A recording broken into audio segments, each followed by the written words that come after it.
I'm 55, school teacher. My CSA case started in 1999 officially and closed in 2013. Out of the blue, 2019, I get a letter from the Child Maintenance Service. Initially I thought it was some sort of scam or fraud, and they was asking for £19,000. Luckily for me, I've kept all my evidence. It's all filed up. I wanted to keep records to show my kids what I'd actually done. So I phoned them up, got 4 letters of closure. There's no arrears on there. But yeah, I didn't owe any money, but they're asking for 19,000.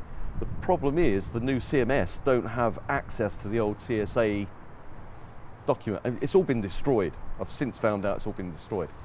Anyway, I've phoned them. They've got no records of it whatsoever, and they just kept pursuing it. So I had a breakdown Christmas Eve. Ambulance was sent out to me. It is like hitting your head against a brick wall.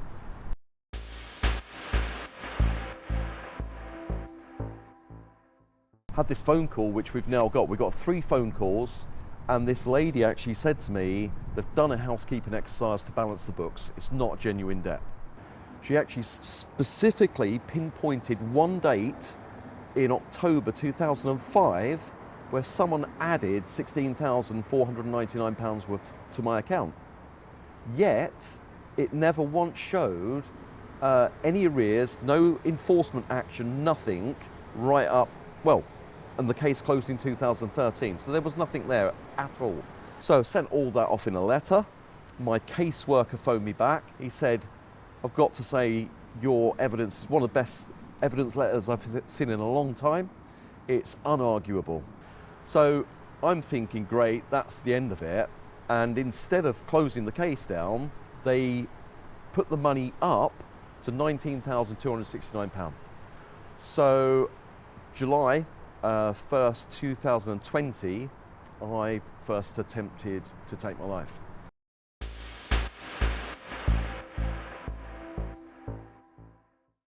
I got my solicitor involved, I got my MP involved, and while they was actually talking to the Child Maintenance Service, I decided to downsize, sell my house, move to another place, and while that happened, unbeknownst to me, they was watching my bank account and they seized £19,269 from my account without a court order.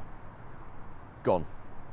When they took the money, it literally left us homeless. We had no gas. We had no gas or electric for 18 months.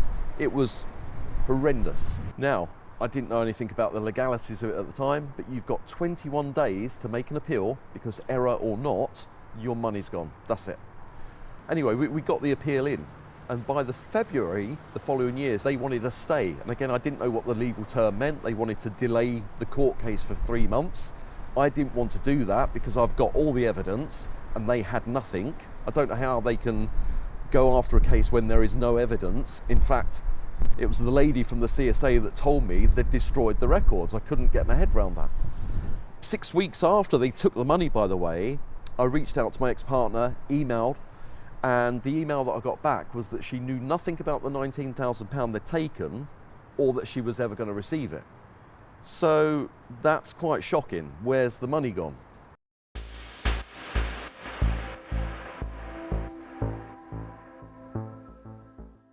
In that letter, it said that my case started on the 21st of October 1994. My daughter wasn't even born until 1995. My case, my CSA case, didn't even start until 1999. So it was impossible that that date was ever there.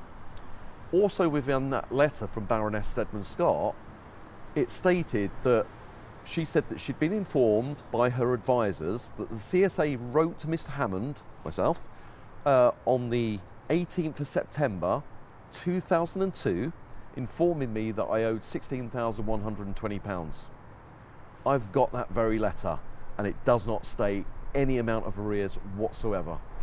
On the 10th of June 2021, contradictory to what she just said in the letter, I received a legal settlement ordered by the Secretary of State of Work and Pensions, who was Baroness Stedman Scott.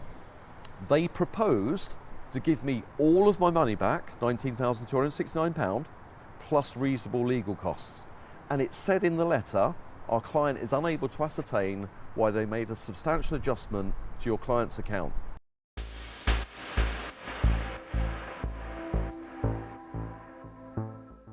I said to my solicitor, I'll accept, but how much are the legal costs? My legal costs were £14,000 and they only offered half of it. Even though it was their mistake, they was only offering half back. It got to December and I accepted the consent order. I just wanted to get on with my life. I hadn't had my money for 1 year, 2 months and 5 days. Story doesn't end there, unfortunately, because 3 months after getting my money back, I get a phone call from the Child Maintenance Service, and it's a CMS enforcement officer, and basically they're asking me to pay £3,100. So I'm completely confused by this, tell them the whole story, there's a consent order, I've got my money back, must be a mix-up, and basically they say no, it's, you know, it says on the computer you owe £3,001, that's what you need to pay. They eventually adjusted again. They then said I owed £2,800. I said, but can you send me account statements? By this point, we'd asked for 5 or 6 subject access requests for any original CSA records, a statement, and they had absolutely nothing. But they don't need anything. In law, actually in the legislation, the Child Support Act 1991, they don't need anything.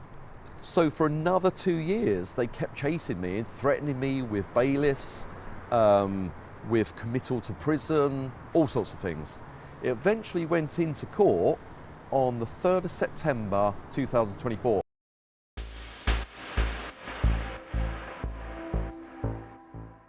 When you go for a liability order case, you don't get to present evidence. It's like a council tax, and it is just a liability order. You are liable for that debt. That's all they're arguing. But the Child Maintenance Service cannot produce an account statement, which is really strange. I can never understand it, because if you go into a bank, can I have a statement? They print one out. For some reason, the Child Maintenance Service can't do that with the old CSA cases. The records don't seem to exist. So they've produced this account breakdown, which is 2 pages and covers, I think in my case, 13 years of child maintenance. Yet, it doesn't even add up. And that's what I brought out in court. The judge questioned it, which they're not really allowed to do. And basically I said, look, it doesn't even add up. And he said, what do you mean? I said, literally, it does not add up. So I had 3 magistrates with a calculator, and sure enough, it didn't add up. And it wasn't granted. The child maintenance guy seemed furious, but it was actually made clear in court that if they didn't issue a liability order, then they cannot apply for another one again. So I came out of court, you know, really happy with the result. Actually had a phone call from Anne Widdicombe, who said that she thinks I may have changed history, because from her point of view, I'm the only person that she knows of that won a liability order case. 8 days later, I get a phone call from this same lady, the Child Maintenance Enforcement Officer, and she says, I'm not going to lie to you, we've been on your case all morning and we're recalculating your account statement. And we've got this recorded. We've got all the recordings from the DWP with what she actually said. So I said, so what year did you go back to? And she confirmed 21st of October 1994. I made the point, well, my daughter wasn't even born. And she didn't seem to get the point. I was like, well, it's impossible, isn't it? If my daughter wasn't born, we couldn't have been split up and the case hadn't started. She then said, oh, we didn't charge you for that bit. I was like, okay. I said, but also I've been told that the accounts, all the records were destroyed. She then said, when the CSA closed down, they archived everything to a Word document, and it's lots and lots and lots of pages. Well, I don't think she realised that I'm a maths teacher and a computing teacher, and no one ever would archive to a Word document. But again, I went along with it. I said, okay, can I have a copy of those records? And again, she seemed a bit put back by that request, but agreed to it.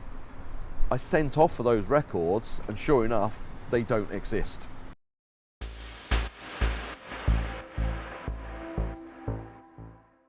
I then said to her, I said, but they said in court it wasn't granted. She said, oh, we dismissed it. I said, no, it wasn't granted. She said, we dismissed it. I said, no, I was there in court. She went, we withdrew the case. And I repeated again.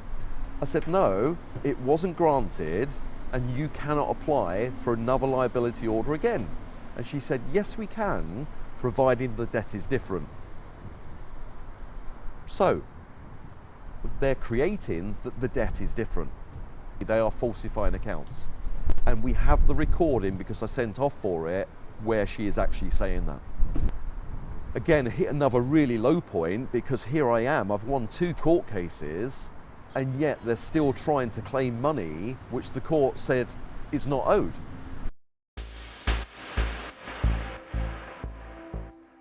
So there's been a lot of times when I've hit real lows. I mean, you think you've won the case, the CMS keep coming back, but with no evidence, and to the point, you know, I've been suicidal. And I think at crucial moments, I think Craig and the Stops group have actually recognised that and intervened, basically. And as I say, there were various points where I would not have got to this stage if it weren't for them guys.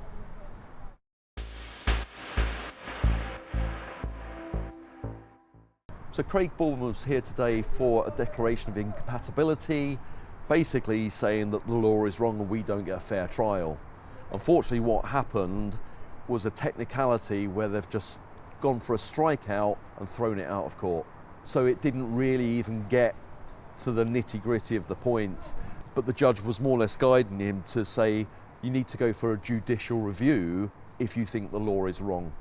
Potentially, this affects every single parent that's going through child maintenance, because there is no fair trial there. And no disrespect to the judge today, but I don't think they really grasp that there is no procedure where we can argue this. They literally just dismiss your evidence. You think the judicial system is there to protect you, but as I say, if I can say, the games that these people play is beyond our comprehension, because they're going for clauses and legislation and, as I say, a strikeout before you can even present your evidence. So he's probably got a good case, but he's walked out owing 20-odd thousand pounds. So I know what it was like with me when they took 19,000. That's just happened to him in an instant. That's not fair.